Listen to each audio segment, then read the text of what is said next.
Konuşma galiba. Sizi de kanınıza benim. Babamı öldürmek istedim. Ne bak? Vallahi görürüm. Farsda seçilmiş kaç kadın? Şampiyonları 5 bin dolarla alışlanmaya başladı.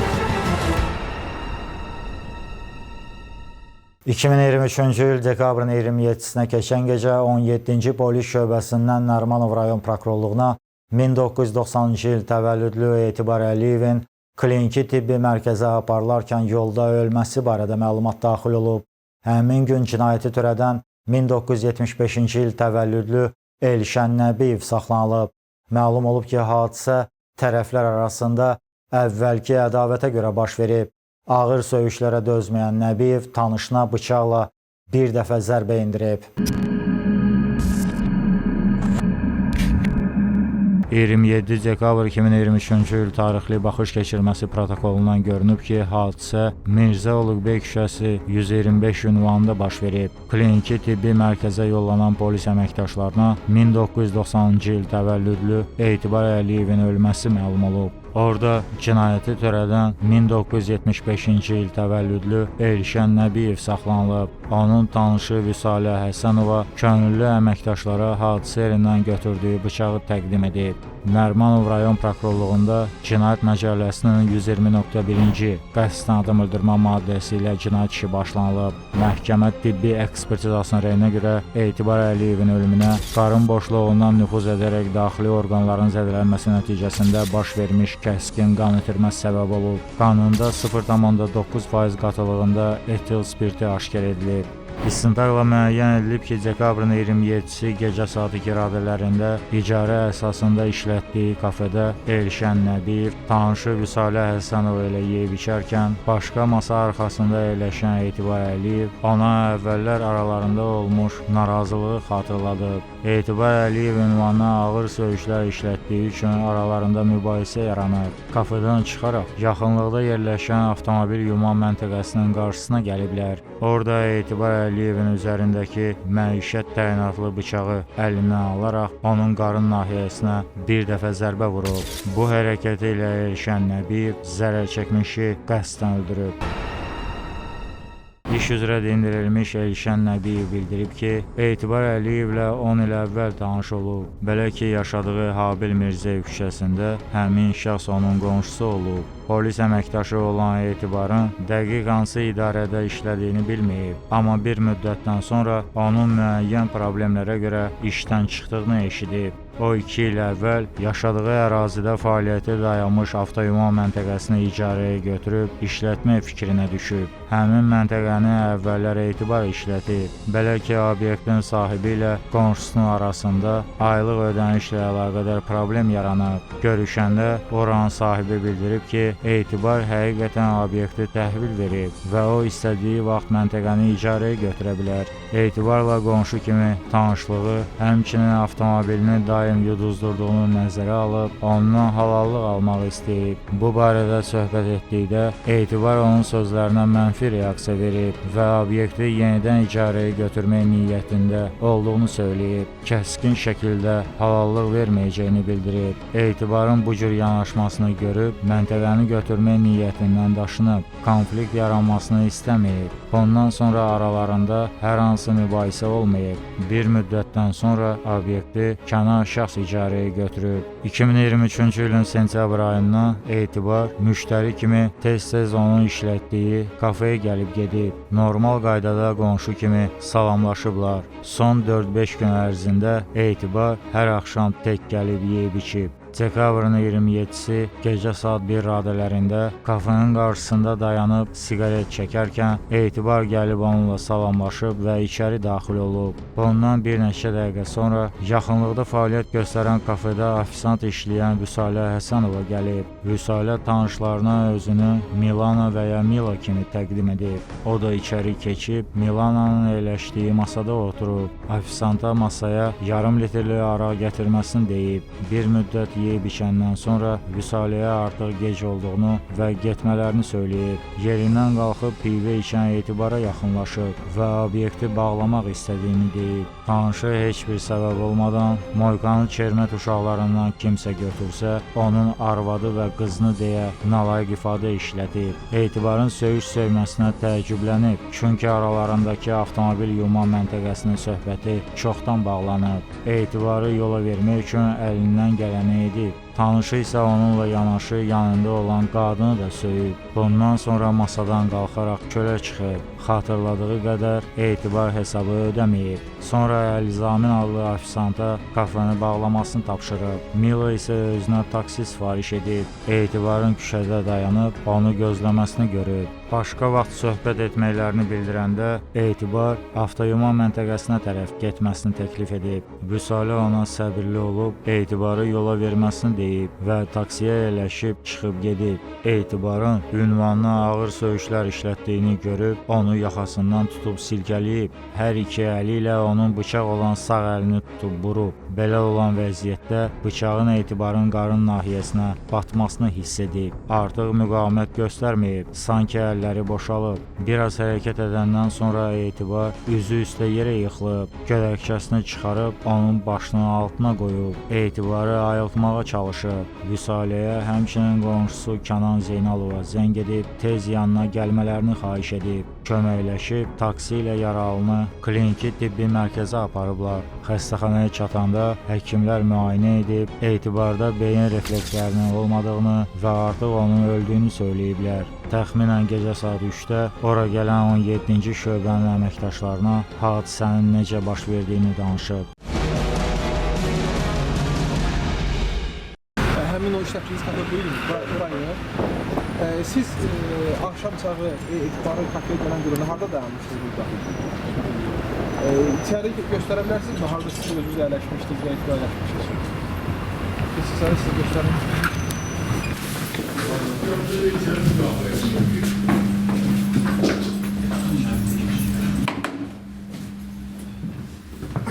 Harada əyləşmişsiniz? Biz burada əyləşmişik.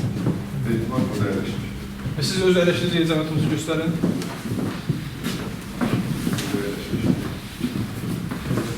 Siz ki, o əyləşmişsiniz. Burada başqa kim var idi yanınızda?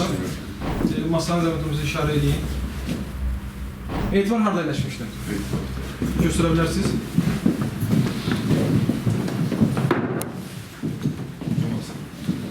Bu masada əyləşmişdir. Belə deyil, siz çıxana qədər aramızda hər hansı bir sözlü atışma, məsələ heç baş verməmişdir. Zəhmət burada da yenə təkrarlayarsınız da necə baş verdi, buradan çıxıb gedəndə hazırlıq necə oldu? Təxmini gecə saat 2 idi. Biz burada atılıb çörək yedik. Biraz da içki içmişdik. Neyse bizim məclis qutardı. Zaten bir başqa müştərilər də var idi. Onlar da getdiyinə görə dedim ki biz də gedək.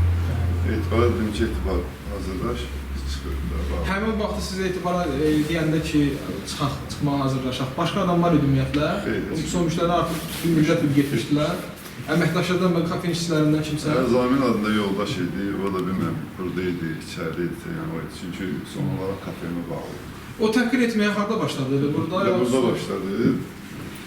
Siz getməyə təklif edəndə də, deyilindən sonra. Sanki birdən-birə ona elə bir nəvi nəysə oldu. Başladı mənlə böyük danışmalar. Mən dedim, ayıbdır. Çox nalayıq sönüşlər söylətdir. Keçdi, araba uşaq sönüşünə. Mən dedim ki, ayıbdır, yola verdim. Onu dedim ki, get çıxaq da buradan. Çıxdınız? Çıxdıq heç nə. Dedim ki, davazad olmasın da. Yola verdim də, nəysə ki, yola verdim, getdim. Burada bir davadalaş oldu? Xeyr, heç bir dava oldu. Ancaq sözdür? Ancaq sözdür.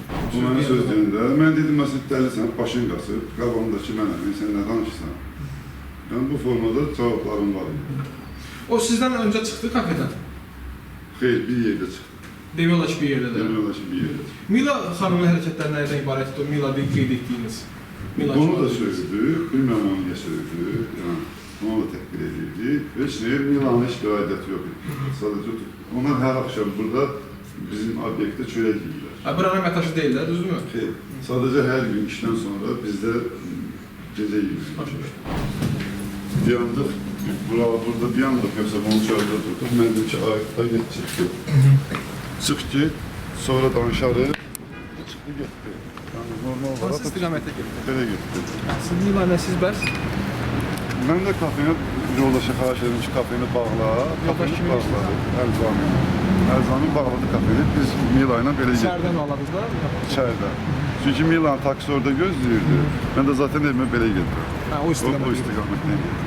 Mila getdi o taksisinə, mən də döndüm gördüm. Həmin istiqamətdə bir dəqiqə yox, həmin yeri göstərə bilərsiniz. Bu bahisə məsələsi predmeti olan mövqe hansıdır mı?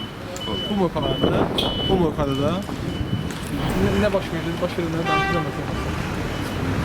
Mən yenə də yaxınlaşanda başladı ağır eksik söymüşlər. Kəndisiz. Çox pis söymüşlər. Heç amma adlarını demək istəyirəm. Mən əlimdə burada bıçağı gördüm.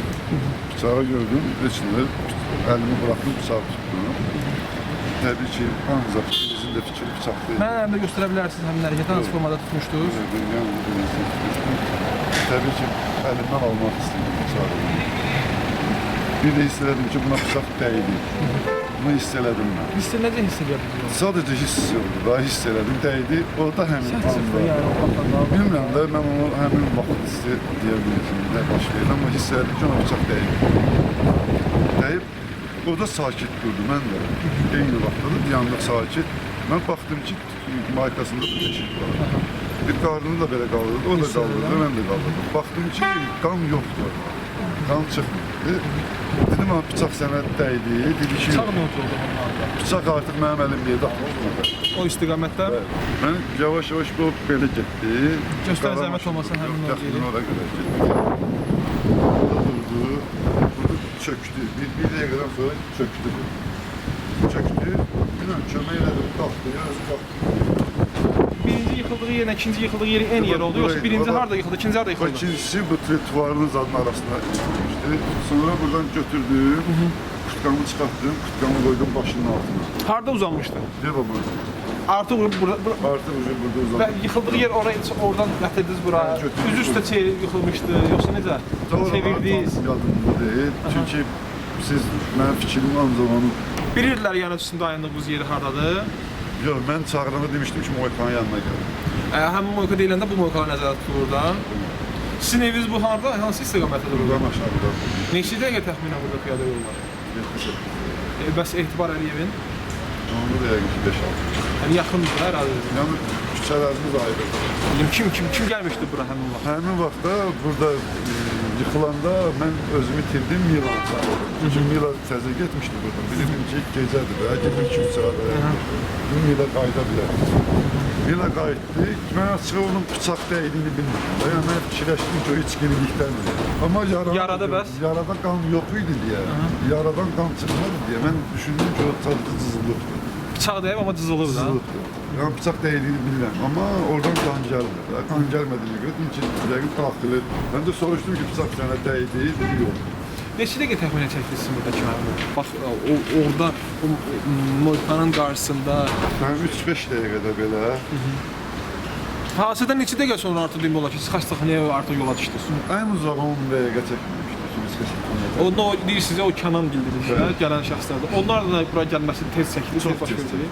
Ətrafda insanlar var idi kimsə? Qonşulardan, yəni bu binada yaşayanlardan. Kimsə bir pəncərədən baxan, səs-küyə çıxan. Yəni onun belə orada söyməyin Yox, ikimizdən başqa çıxır. Şahid Sahib Nəsirov ifadəsində göstərib ki, onu hadisə yerinə Kənan Zeynalov çağırıb. Mirzə Uluqbey küçəsinə çatanda Etibar Əliyevin yerə yıxılıb, hərəkətsiz vəziyyətdə qaldığını görüb. Etibarı Elşən və Kənanla birlikdə qaldırıb, maşına yerləşdiriblər. Hadisə yerindən götürdüyü bıçağı avtomobilinə qoymasını Vüsalə Həsənova ona sonradan deyib. Başı yaralanan şəxsə qarışdığı üçün bu haqda məlumatı olmayıb. Deməli, 5 iyun 1975-ci ildə Bakı şəhərində olmuş Azərbaycanlı, Azərbaycan Respublikası vətəndaşı dostlarımız var, azyaşlıları var içərisində, 14 yaşından aşağı. Cinayət Prosessual Məcəlləsinin 91-ci maddəsində təqsir edilən şəxsin hüquqları nəzərdə tutulur. Onları mən sizin diqqətinizə çatdırmalıyam, amma eyni zamanda bildirirəm ki, çıxarış sizə rəsmi olaraq göndərilir. Almışsınız çıxarışı. Ərazi sübutlar orada, heç bir sübutlar orada öz əksini tapmamışdır. Və buna görə hesab edirik ki, 120.1-ci maddə, 120.1-ci maddə əgər o təsdiq olunmursa, sübutdan qiymətləndirmə qərarında ittiham vaxtında təsdiq olunmursa və orada müstəntiqin gəldiyi nəticələrə, yəni heç bir əsasa bağlanmadığına görə onun həbs qəti imkan tədbiri ev tutarından əvəz edilə bilər.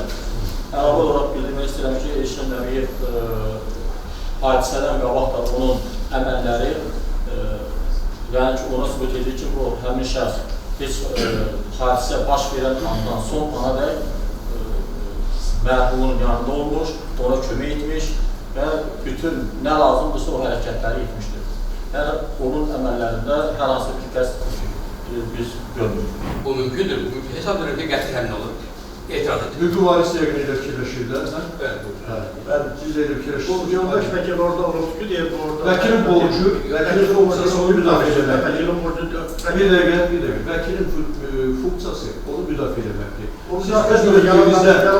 Siz bir dəqiqə vəsədəti təmin olunmasına bağlı fikriniz, təmin olunmasında, olunmasın, əyləşin, təqsirləndirən şəxs, vəsədət təmin olunsun.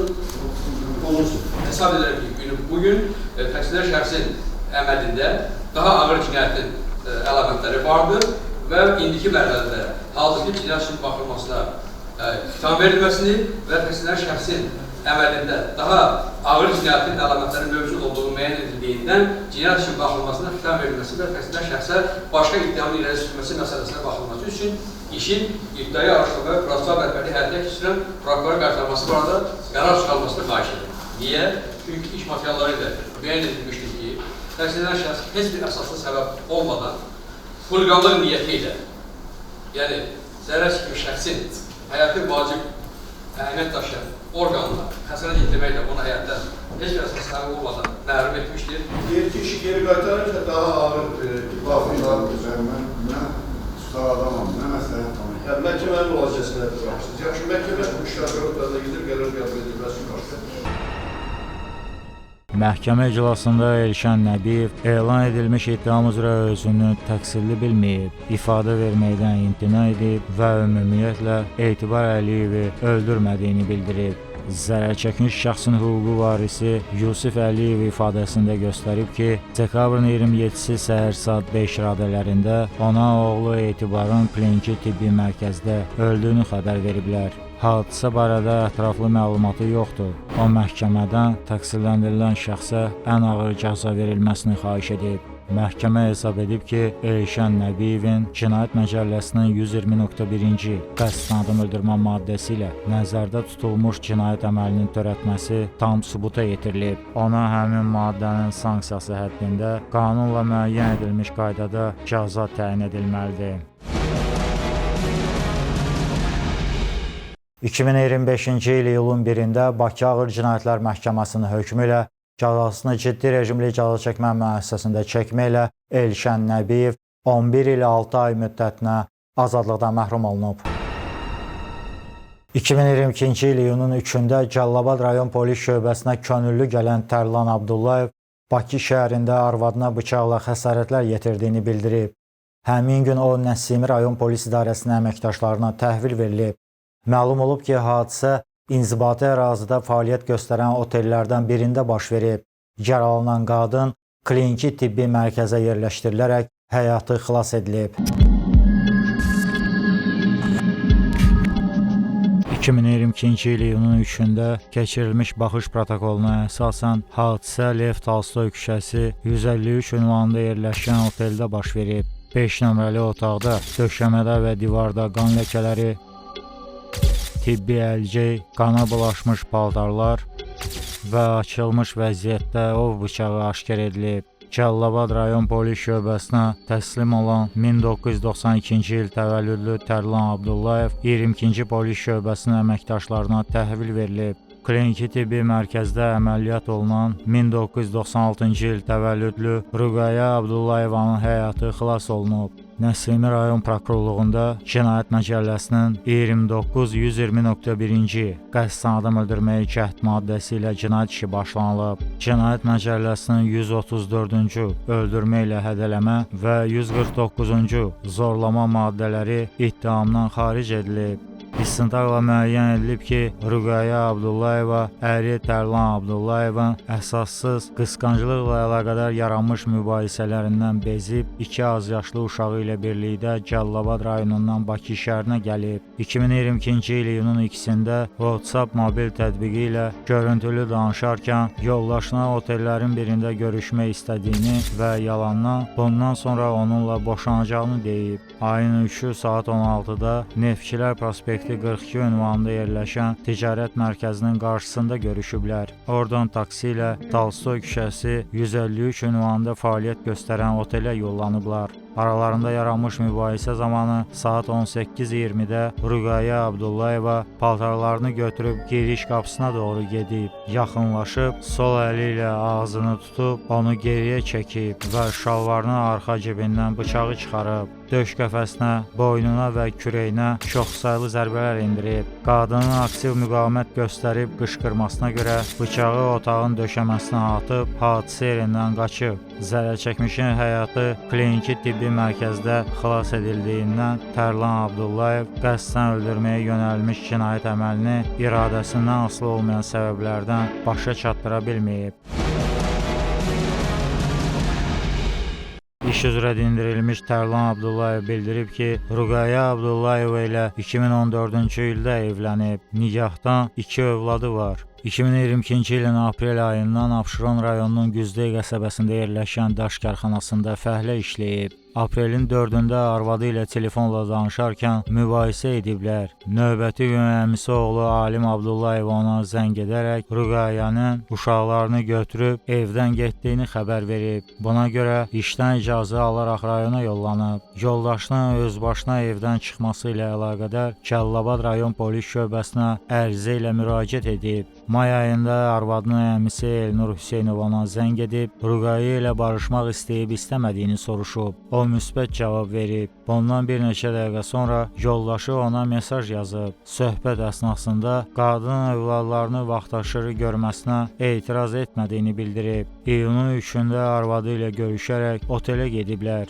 Qeydiyyatdan keçib 25 manat ödəməklə 2 saatlıq otaq götürüb. Nömrədə cinsi əlaqədə olublar.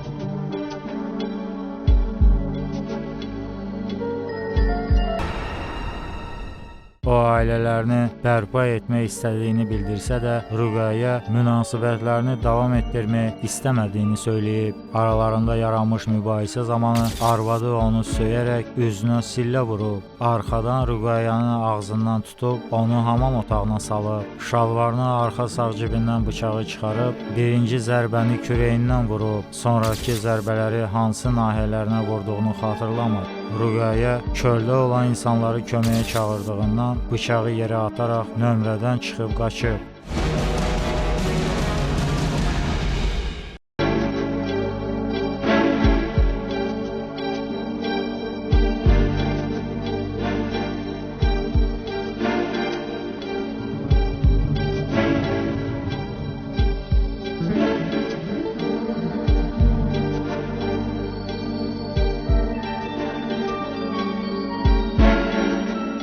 Qardaşı Nurlana zəng edərək arvadını bıçaqladığını deyib. Saat 22 radələrində Cəlilabad rayonuna çataraq polis şöbəsinə gedib. Növbətçiyə Bakıda cinayət törətməsi barədə məlumat verib. Zərərçəkmiş Ruqayyə Abdullayeva ifadəsində göstərib ki, əri Tərlan çox qısqanc olub. Aprel ayının 4-də telefonla danışanda ona artıq yorulduğunu və ayrılmaq istədiyini söyləyib. Cavab olaraq Tərlan onu və uşaqları öldürməklə hədələyib. İyunun 3-də oteldə yoldaşı yalvarışlarına məhəl qoymayaraq ona bıçaqla zərbələr vurub. Boğazını kəsmək istəyərkən ağzını tutduğu sağ əli boşa çıxdığından onun qışqırıq səsini otelin işçiləri eşidiblər. Qeydiyyatçı qız içəri girəndə ondan dərhal təcili yardım çağırmasını xahiş edib. Həmin xanım başqa otaqdan dəsmal gətirib onun kürəyini bağlayıb. Kliniki tibbi mərkəzə çatdırılaraq əməliyyat olunub. Məhkəmə iclasında Tərlan Abdullayev ittiham üzrə özünü qismən təqsirli bilib. Zərər çəkmiş təqsirləndirilən şəxslə barışdığını bildirərək məhkəmədən ona yüngül cəza verilməsini xahiş edib. Məhkəmə qənaətə gəlib ki, istintaq orqanı tərəfindən Abdullayevin əməlinin Cinayət Məcəlləsinin 29-120.2.4-cü xüsusi amansızlıqla qəsdən adam öldürməyə cəhd maddəsi ilə tövsif olunması yanlışdır. Məhkəmə onun əməlinin Cinayət Məcəlləsinin 29-120.1-ci qəsdən adam öldürməyə cəhd və 228.4-cü qanunsuz olaraq ov silahını əldə etmə, satma və ya gəzdirmə maddələrindən tövsif olunmasını, bununla da onun təqsirliliyini tam sübuta yetirilmiş hesab edib. 2022-ci il noyabrın 14-də Bakı Ağır Cinayətlər Məhkəməsinin hökmü ilə cəzasını ciddi rejimli cəza çəkmə müəssisəsində çəkməklə Tərlan Abdullayev 8 il müddətinə azadlıqdan məhrum olunub. 5 il azad edilsin.